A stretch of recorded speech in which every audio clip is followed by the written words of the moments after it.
అస్సలాము అలైకుమ్. Hello everyone, ఎలా ఉన్నారు? అందరూ బాగున్నారా? 3 రోజుల తర్వాత ఇంటి దగ్గర కరెంట్ వచ్చింది. లైట్లు ఆన్ చేశారు. ఎన్నో రోజుల తర్వాత లైట్ని చూసినట్టు అనిపించింది. ఇంకా ఈవినింగ్ అయిపోయింది. కొంచెం వరద కూడా తగ్గింది, నీళ్లు తగ్గాయి. కానీ వాడుకున్న నీళ్ళు అయితే కలర్ మారే వచ్చాయి. కానీ తప్పదు, అలాగే యూజ్ చేసుకోవాలి. దాదాపు మనిషి మునిగిపోయేంత వాటర్ అయితే ఇక్కడికి వచ్చి ఆగిపోయాయి.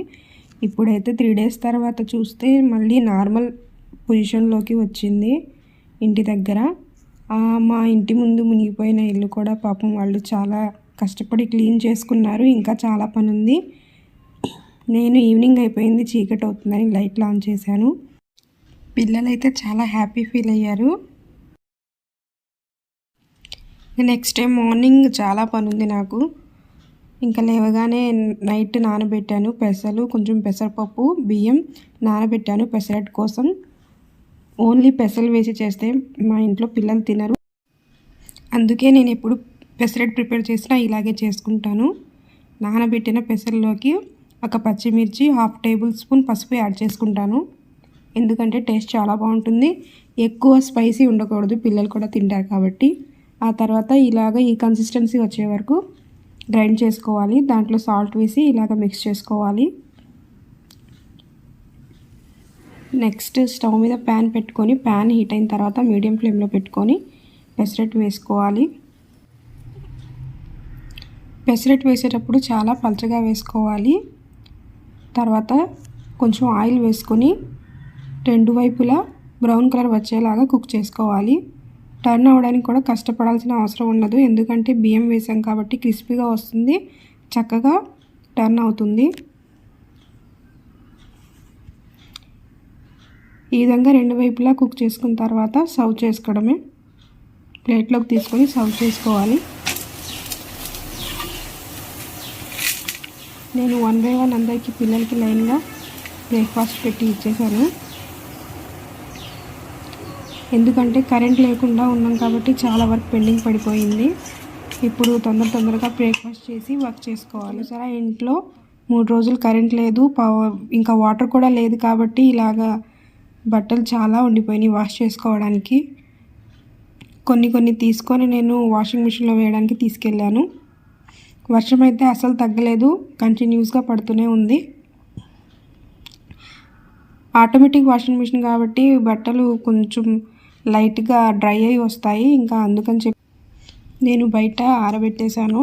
ఎక్కువగా పెద్ద వర్షం వస్తే తీసి లోపల వేయచ్చు అని చెప్పి బయటే బట్టల్ని ఆరబెట్టేశాను. ఇంకా చాలా ఉన్నాయి. ఇంకా ఈ బట్టలన్నీ వేయేటప్పటికి ఏం టైం అయ్యిద్దో తెలియదు. ఒకళ్ళు ఇద్దరు ఉంటే పర్లేదు, ఇంట్లో 5గురం ఉన్నాం కాబట్టి పిల్లలు, నేను, మా హస్బెండ్, అందరి బట్టలు చాలా ఎక్కువైపోయాయి. మా ఇంట్లోనే కాదు, కొంచెం ఎండ, కొంచెం గాలి వస్తుందని ఇంకా అందరూ బట్టలు వాష్ చేసుకోవడం ప్రోగ్రామ్గా పెట్టుకున్నారు. చూడండి, అందరూ బట్టలు వాష్ చేసుకున్నారు. ఏ ఇంటిని చూసినా ఉతికి ఆరేసిన బట్టలే కనిపిస్తున్నాయి. చూడండి, ఇదంతా మునిగిపోయింది వరదల వల్ల. ఇంకా చెత్త మొత్తం వచ్చి అలా ఆగిపోయింది. ఇంకా ఎవరు వచ్చి క్లీన్ చేయలేదు. అలా వాటర్ అలా స్టాక్ అవ్వడం వల్ల అలాగే ఉండిపోయి స్మెల్ కూడా వస్తుంది. కానీ తప్పదు, ఇలాంటి సిచ్యువేషన్ని ఫేస్ చేయాల్సి వస్తుందని ఎవరు అనుకోలేదు. ఇంకా పక్క హౌస్ వాళ్ళైతే పాపం వాళ్ళు క్లీన్ చేసుకుంటూనే ఉన్నారు. క్యారమ్ బోర్డు, పిల్లలు ఆడుకునేవి, బట్టలు అన్నీ బాగా తడిచిపోయి వాళ్ళు 3 డేస్ నుంచి చేసుకుంటున్నా వాళ్ళ పని అయితే అవ్వలేదు. ఇంకా చూడండి, వర్షం పడుతూనే ఉంది. నేను ఇలాగా మొత్తం వాడుకోవడానికి, యూజ్ చేసుకోవడానికి వాటర్ పట్టి వచ్చాను కదా, పైనుంచి బిందెలు అన్నీ తీసి అవన్నీ ఇప్పుడు బట్టలు వాష్ చేశాను కాబట్టి వేస్ట్ చేసుకోకుండా ఖాళీ అయిపోయినాయి. ఇందులో మంచినీళ్ళు కూడా పట్టుకొని ఉంచుకున్నాను, మొత్తం ఖాళీ అయిపోయినాయి. ఇప్పుడు ఎండ వచ్చినప్పుడు అవి క్లీన్ చేసి మళ్ళీ పైన పెట్టాలి ఆరిన తర్వాత. నెక్స్ట్ నేను బ్రేక్ఫాస్ట్ చేసిన గిన్నెలన్నీ వాష్ చేసి ఇలా పెట్టేసుకున్నాను. మిక్సీ జారు ఎప్పుడు వాష్ చేసినా కొంచెం ఎండ తగిలేలాగా పెట్టాలి, లేకపోతే అవి స్మెల్ వస్తాయి. నెక్స్ట్ ఇల్లు మొత్తం ఊడ్చేసి ఇలాగా మాప్ పెట్టేసుకున్నాను.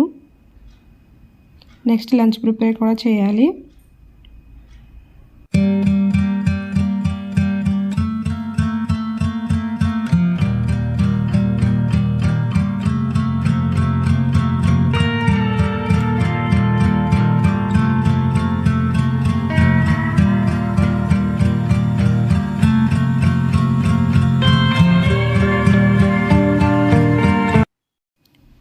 తర్వాత మా అమ్మాయి తన కిడ్స్ రూమ్ మొత్తం క్లీన్ చేసేసుకుంటుంది. ఫోన్లో మెసేజ్ పెట్టారు స్కూల్ నుంచి, స్కూల్స్ రీఓపెన్స్ అవుతాయి మళ్ళీ అని చెప్పి. అందుకే నేను చెప్పాను మొత్తం క్లీన్ చేసుకొని బుక్స్ అన్నీ నీట్గా పెట్టుకోమని. చూడండి తన స్టడీ టేబుల్ బుక్స్ అన్నీ క్లీన్గా నీట్గా సర్దేసుకుంది. ఇంకా మా చోటు ఏదో తన వెనకాలే తిరుగుతుంది. పిల్లలు ఎక్కడుంటే తను అక్కడే ఉంటుంది. ఆ తర్వాత నేను పిల్లలకి హెడ్ బాత్ చేయించేశాను. మళ్ళీ స్కూల్కి వెళ్తే 1 వీక్ చేయించేశాను. ఆ తర్వాత నేను లంచ్ ప్రిపేర్ చేసుకున్న. లైట్గా చేశారండి ఆ రోజు, చాలా వర్క్ ఉందని చెప్పి. టమాటా పప్పు చేసి అప్పడాలు ఇంకా స్క్రాంబుల్డ్ ఎగ్ చేశాను, ఎగ్ బుర్జీ చేశాను. ఇంకా ఆమ్లెట్లు వేస్తే ఒకళ్ళు తింటారు ఒకళ్ళు తినరు, ఇదైతే అందరు తింటారని చెప్పి ఇంకా 3 ఎగ్స్ని వేసుకొని కొంచెం సాల్ట్ కారం వేసుకొని ఎగ్ బుర్జీ చేసేసుకున్నాను.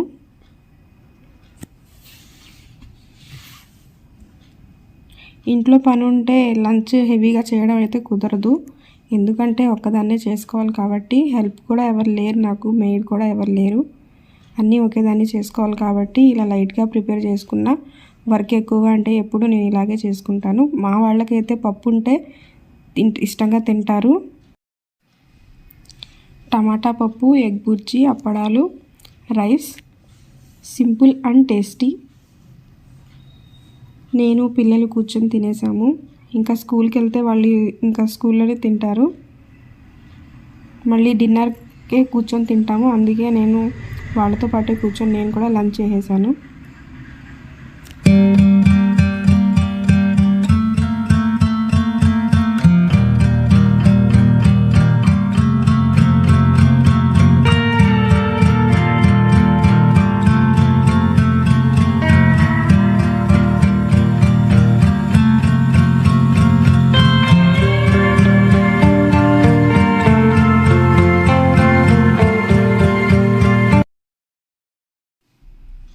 ఆ తర్వాత మళ్ళీ వర్షం పడడం స్టార్ట్ అయిపోయింది. బట్టలు మళ్ళీ తడిచిపోతే కష్టం అని చెప్పి లోపల తీసుకొచ్చి ఫ్యాన్ కింద ఆరేసానండి.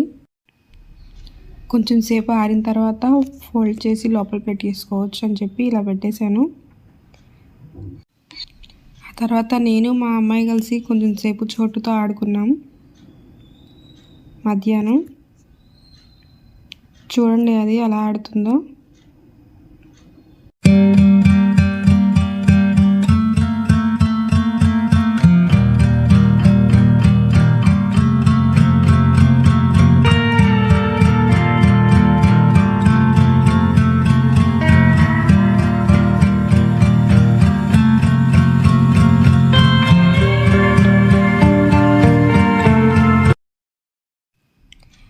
నెక్స్ట్ ఈవినింగ్ అయిపోయింది. నేను ఆరిపోయిన బట్టలన్నీ ఇలా ఫోల్డ్ చేసి ఎవరి బట్టలు అవి వేరేగా పెట్టేసుకుంటే పిల్లలు వాళ్ళ బట్టలు తీసుకొని కప్పట్లో పెట్టేసుకున్నారు.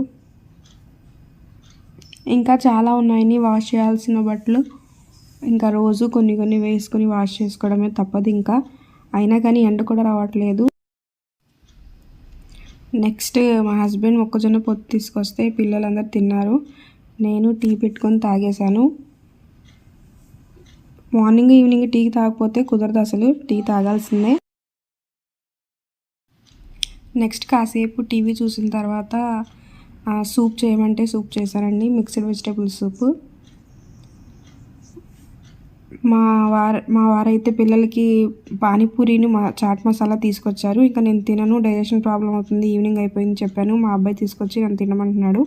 నేను కొంచెం సూప్ తాగి కూర్చున్నాను, కొంచెం సేపు టీవీ చూసాము.